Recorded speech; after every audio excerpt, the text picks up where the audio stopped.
Hey everybody, welcome back to Big Speed's Beer Reviews. Always a pleasure to have you here with me. So I'm not going to lie to you, we're going into the mouth of madness today. Checking out a beer from first time on the BBR Brewery, Tripping Animals, down in Miami, Florida. We have even more ice cream, and folks, that is truth in advertising because this is an ice cream sour. Now, I was certainly very intrigued by this when I saw it. I mean, this is less a dispatch from the cutting edge of sour beer technology than it is kind of a one of one. I don't know that I've seen any other brewery attempt this technique. And to be perfectly honest, it intrigued me as much as a home brewer as it did as a beer drinker, because I just can't think of how ice cream can be incorporated into a beer. I mean, we've seen some pretty intense smoothie sours, particularly from Drecker, where we can pretty well surmise that because lactose has been added, but because sour bacteria can ferment lactose, the beer was probably pasteurized and then forced carbonated. Also prevents the old can bomb from happening. But there are some things about ice cream where even if you took that approach, I'm wondering, how is this beer going to retain any sort of head if it still has the lipids from the ice cream in there? Was there a fat washing process involved? I've tried to figure out the answers to these questions and I don't know. So if you have any insight on this, please drop it in the comments. But in the meantime, as I said, it's an ice cream sour. We've got pistachio ice cream, apricot, raspberry, coconut, and vanilla in here. We got the Hypno Toad out there on the outside. Love that guy. Love the Hypno Toad. So very, very excited, not a little confused, and very curious about what's going on in this can. So let's crack it open and take a look. A lot of questions about how this beer came together. I was advised by my bottle shop, who I trust intuitively, not to let it get too warm. I don't know if that was just them being cautious or if there's some danger, but I did roll the can before I cracked it open. Y'all don't need to see that, you know that now, but let's take a look at this beer.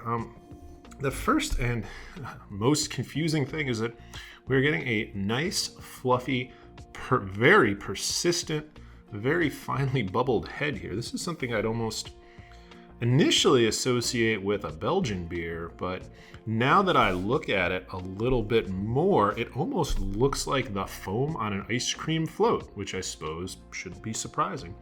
The raspberries, very, very much in evidence in the color.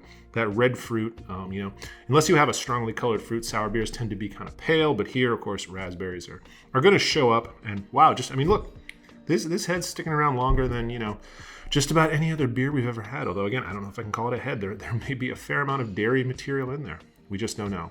So let's give it a smell.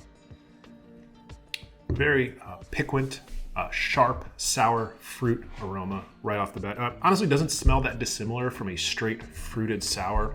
I get sour raspberry, very much the dominant aroma. I would say the coconut and vanilla, not really in evidence yet. I don't really get that aroma. And sometimes with some of the other beers we've had that feature coconut, it can come through pretty strongly. So very fruit forward, smells wonderful. Let's go ahead and give this one a taste.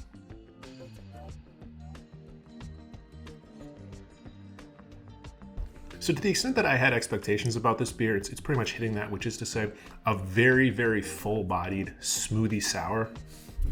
If I didn't know that there was ice cream in it, I'm not sure I would pick it out, but I would definitely pick out that something's up with this head, which you'll notice is still just hanging out there like an ice cream float. But that said, the raspberry is moderately strong as a sour flavor. It tends to be muted a little bit by the thick, rich, smooth, creamy body. The coconut and the vanilla carry there a little bit. It's not strong like a milkshake or something like that where it would tend to be too sweet. Sour is still the dominant flavor here, but it's ultimately a very full-bodied but sour raspberry beer. And the pistachio finishes very nicely. And pistachio, a flavor I like very much. I love pistachio ice cream or pistachio gelato, and you get that note of that very particular pistachio flavor at the end. It starts out sharp but finishes smooth. So overall, a good, well-balanced sour.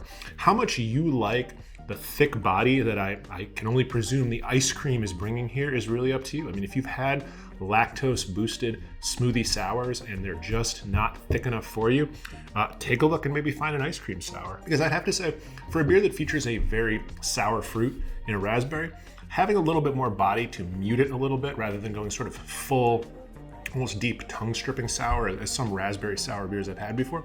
It can be a nice change of pace. I mean, this is a sour beer that you can have around other foods and not have your taste buds thrown all the way off. So very interesting approach from Tripping Animals. Very glad I got to try it out. Very glad I picked it up. Very glad I kept it cold because I would not want this painted all over my walls.